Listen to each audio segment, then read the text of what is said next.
क्या होता अगर नारुतो जन्म से ही पांचों चक्र प्रकृतियों का स्वामी होता? नमस्कार दोस्तों।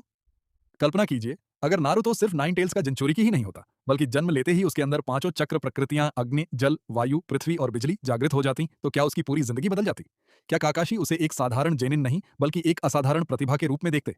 क्या जबूझा, ओरोचिमारू और अकात्सुकी उससे कहीं पहले सावधान हो जाते? आज हम इसी रोमांचक व्हाट इफ कहानी की शुरुआत करते हैं। उस रात पूरा कोनोहा गांव दहशत में था। नाइन टेल्स फॉक्स पूरे गांव में तबाही मचा रहा था। हर तरफ आग लगी हुई थी। लोग अपनी जान बचाने के लिए भाग रहे थे और पूरा आसमान लाल हो चुका था। इसी बीच चौथे होकागे मिनाटो नामिकाजे और कुशिना उजुमाकी अपने नवजात बेटे को बचाने की आखिरी कोशिश कर रहे थे।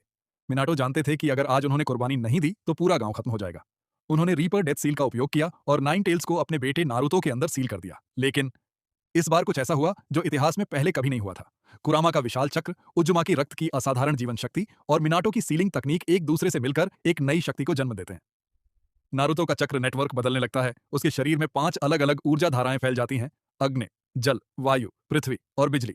नारुतो जन्म से ही पांचों चक्र प्रकृतियों का स्वामी बन जाता है। कुछ देर बाद तीसरे होकागे हिरुजेन सारुतो भी इस असामान्य चक्र को महसूस करते हैं। वह अपनी विशेष संवेदन क्षमता से देखते हैं कि इस छोटे से बच्चे के अंदर पांचों तत्व मौजूद हैं। हिरुजेन धीरे से कहते हैं, यह बच्चा एक दिन पूरी निंजा दुनिया को बदल सकता है। लेकिन वह यह रहस्य किसी को नहीं बताते। ये बात सिर्फ कुछ भरोसेमंद एनबीयू निंजा तक सीमित रहती है। समय बीतता है, नारुतो बड़ा होने लगता है, लेकिन गांव वालों का व्यवहार नहीं बदलता। हर कोई उससे नफरत करता है, कोई उसके साथ खेलना नहीं चाहता। वह अकेले झूले पर बैठा रहता है, लेकिन अजीब घटनाएं शुरू हो जाती हैं। जब नारुतो रोता, उसके आसपास छोटी-छोटी आग की लपटें दिखाई देती। जब वह हंसता, हवा उसके चारों ओर घूमने लगती। कभी उसके हाथों के आसपास पानी की बूंदें तैरती, कभी उसकी उंगलियों से बिजली की छोटी चिंगारियां निकलती और कभी उसके पैरों के नीचे जमीन हल्की सी हिल जाती। नारुतो को खुद भी समझ नहीं आता कि यह सब क्यों हो रहा है। 5 साल की उम्र में एक दिन वह जंगल में अकेले खेल रहा था। अचानक उसका संतुलन बिगड़ता है। वह डर जाता है और उसी पल उसके सामने जमीन से एक पत्थर की दीवार उठ खड़ी होती है। नारुतो खुद चौंक जाता है। उसे नहीं पता कि उसने अभी अभी अनजाने में अर्थ रिलीज का उपयोग किया है। लेकिन दूर पेड़ों की शाखाओं पर खड़े एनबीयू सब कुछ देख रहे थे। वे तुरंत होकागे को इसकी सूचना देते हैं। हिरुजेन गहरी सोच में पड़ जाते हैं।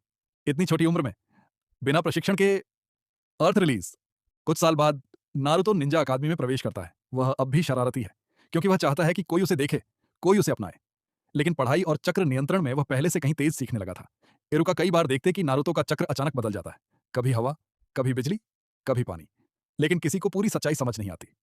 एक दिन काकाशी अकादमी के पास से गुजर रहे थे। अचानक उन्हें एक अजीब चक्र महसूस हुआ। उन्होंने अपना शेरिंगन सक्रिय किया और जो उन्होंने देखा, उसे देखकर वह कुछ क्षणों के लिए बिल्कुल शांत हो गए।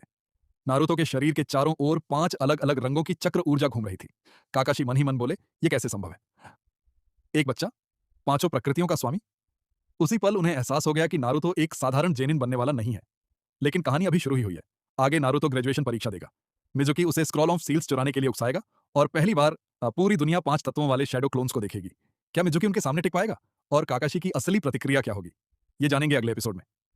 अगर आपको ये कहानी पसंद आई हो तो वीडियो को लाइक करें, चैनल को सब्सक्राइब करें और कमेंट में बताइए कि अगला एपिसोड कितनी जल्दी देखना चाहते हैं।